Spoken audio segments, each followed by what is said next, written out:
parce que entre des vies ay bakkan yu rot. lim bi egg ci fukk ak ñett ba fukk ak ñeent. wax ci loolu moo ma gën a amal importance wax ci ay faits divers. malheureusement comme il a dit dañu banaliser néew fii Sénégal dañ ko banaliser.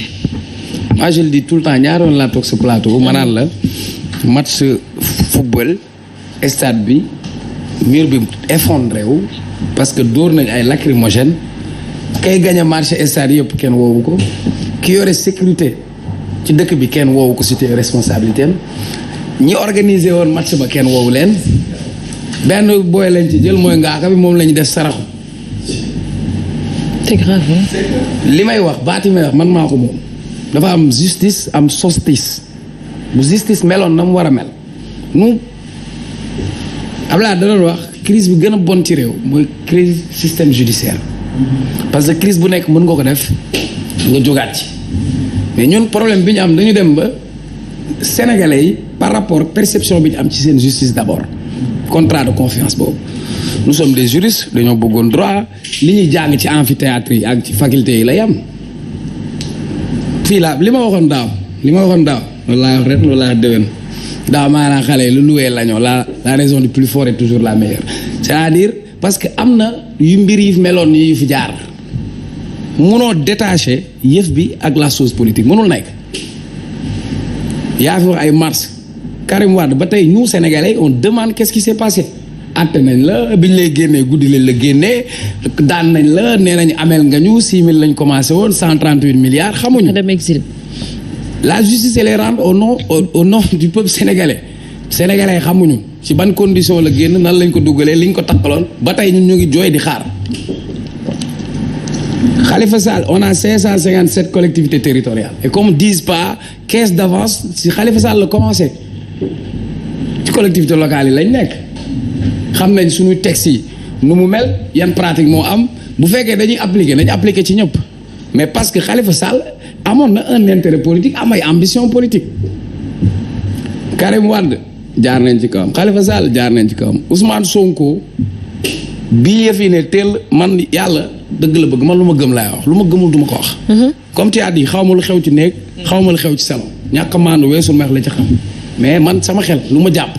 gëw ma viol am naa sañ-sañ nag ma ne gëw ma viol comme nag coow am na si coow judd na si dañu bëggoon tey justice intérêt ñaar la ci am d'abord Ousmane Sonko am na intérêt seetal deram weddi tuuma bu ñu ko defulee ñu ko koy toppee di wut lu ñu yàqee deram wala lu ñu ko toppee ndax kuy sëlam soo wujju du set ndaw si 1 an avant elle était anonyme maintenant elle est devant les projecteurs. Je suis pour des principes de droit. Et sur le plan international parce que nous sommes tous justiciables. dinaa ñëw si interne nous sommes tous justiciables mais bu fekkoon ni li yoon taxawaay ba muy am yaa ngi may wax séparation des pouvoirs loolu c'est dans la théorie ou les principes séparation des pouvoirs man gëwuma ko mënta am tant que ministre de la justice bi fiy nekk mu ngi dépendre ci président procureur di dépendre ci ministre de la justice mën a sañ-sañ bokk ci ab kuréel bokk ci ab parti gëwuma loolu man lu ma gëm laay wax.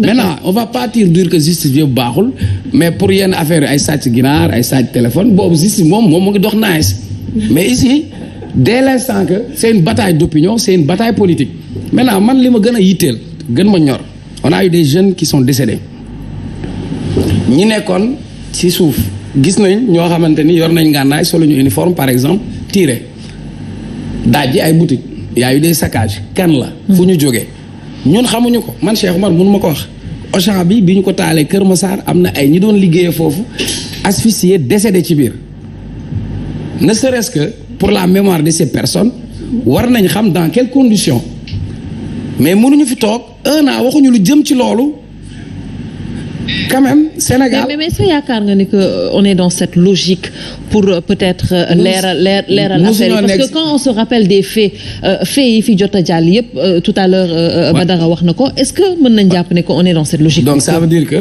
le cancer du Sénégal justice la bokk parce que cancer bi mooy ab étudiant dee na Balla Gaye ba tey mënuñu xam lu xew attewuñu kenn tëjuñu kenn baaluñu kenn Bassirou Faye ça veut dire suba mën nañ rey keneen du mujj fenn.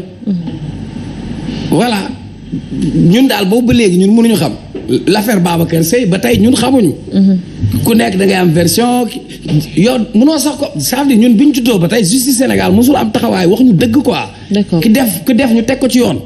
booy faatu nii dañ ko war a déterminer bu dee force de l'ordre la ñu déterminer ay enquêtes yu claires ñu daan ñooñu bu dee c'est des civils qui l'ont fait ñu déterminer enquêtes yu leer ñu teg ko. parce que population askan wi nga xamante ni ñoom seen i mbokk dañu faatu. dañ ko war a lijjanti maintenant. beneen bi au niveau international ça je vais venir rapidement c'est des intérêts aussi maa nañ toog ñu Ousmane Sonko changé na ay mbedd Ziguinchor j'ai applaudi j'ai adoré je vous dis man su ma nekkoon président Sénégal ay rue Carnot ay rue Valmeek pour tubaab yi non il faut ñu décomplexer on a toujours dit ça quand il l'a fait à Ziguinchor moi j'applaudis mais nag Ousmane Sonko ci waxu CFA il ne parle pas du CFA c'est son droit et je le dis si homme politique fi nekk moom moo am courage peut-être tey di wax si yenn sujets yi c'est vrai mais am na ñoo xamante ni pour ñoom c'est des sujets bu ñu dul wax c'est des sujets tabous parce que am na lu ñuy sóoraale je vous donne un exemple quand Karim Wade a pris la décision nañ fi génnee Bolloré port Dakar pour indi fi Dubaï Port World c'est là qu'au niveau international qu'on a commencé une entreprise de diabolisation.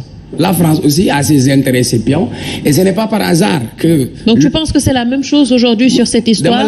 C'est parce que Ousmane Sonko s'est attaqué à ces rues, changé peut-être les rues yi, qu'on a fait ressortir cette histoire à Diégui, mën na nekk légèreté, mais comme tu as dit, nous sommes au pays de wax sa xalaat. Et comme c'est di wax sa xalaat, chacun avec son xalaat. Comme je respecte ton xalaat, laisse-moi xalaate mon xalaat et respecte mon xalaat. Je continue moo xalaat dama ne li may wax man du ay ruelles c'est symbolique mais li ma la c'est plus profond. Tu vas être président en Afrique, tu vas attaquer le CFA, tu vas attaquer les intérêts français. La France du mës a miser si yow France du mooy fal du mooy folli. Je dis une vérité. Karim Wade quand ils ont pris le courage de dégager Bolloré ici, Bolloré am ay médias am ils ont tout fait pour créer li nga xam ne moo fi nekkoon coow ay dévolution monarchique comment dans une république bu am constitution ñu teg ko amul fenn fu ñu waxee papa yaay doom on nous a vendu ça donc moom tey le revers de la médaille c'est Adji Sarr comment elle peut avoir les moyens d'atteindre RFI d'atteindre le monde etc. parce que aujourd'hui il ne s'agit plus de la sphère nationale mais tey au niveau international. Je te donne un exemple, tu vas regarder France 24 quand ils vont couvrir la guerre en Ukraine. Tu verras jamais le positif la ñuy wax ci Poutine. C'est comme ça. Donc c'est une bataille médiatique, c'est une bataille politique. Le plus important pour man, Ousmane Sonko a intérêt à laver son honneur. Ousmane Sonko a intérêt pour que procès boobu am. Ndaw see lee muy laaj, tu verras toujours nos associations féministes. Ils ont besoin de s'accrocher sur un truc pour en parler, etc. Toi, tu es juriste. Tu sais que quand on a posé la loi sur la criminalisation du viol au pays où man n'importe qui mën na xëy ne Cheikh Omar daf maa violé lu ñuy njëkk a def mooy dañ may téye balaa ñuy wut ay preuves. dañ la def mandat dépôt la. Comme vous avez dit. li fi xew na fi. waruñu bàyyi yu mel ni di amaat tant que lijjantiwuñu li fi am nii. mbir mi nag comme politique moo ci laxasu man lu ma gëm. je le dis. Ousmane Sonko su jénguwul woon taxaw fii raag génne booy nii. heure bi moo nga Sambour kàdde lu leer laa lay wax. Peut-être Pouy sa appréciation rapidement par rapport à cette histoire laata may ñëwaat ci